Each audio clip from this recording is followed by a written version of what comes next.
Kita ke berita terakhir Tribuners. Baru dibangun 2 tahun, landmark Langgur mulai rusak.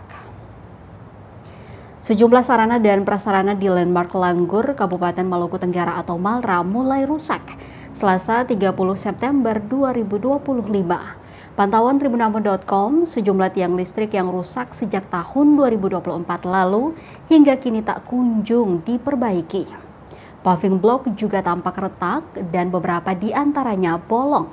Juga sejumlah media tanam hias dalam kondisi yang sama, retak kecil namun tak kunjung diperbaiki. Sementara lapak UMKM yang terletak di belakang landmark seolah tak tersentuh dan kelihatan tak terurus, mungkin karena jarang digunakan.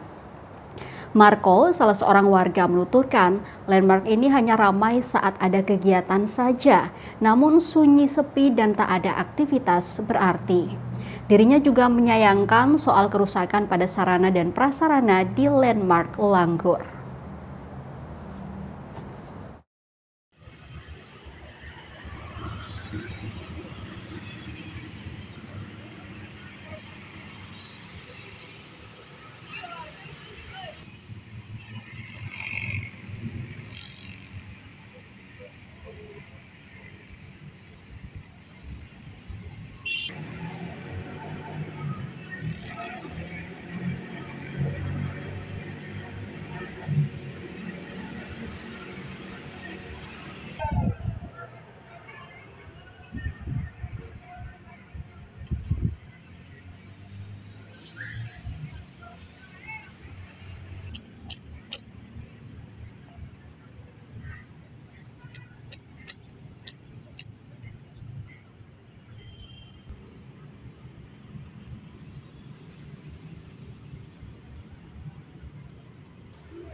Download Tribun X sekarang, menghadirkan lokal menjadi Indonesia.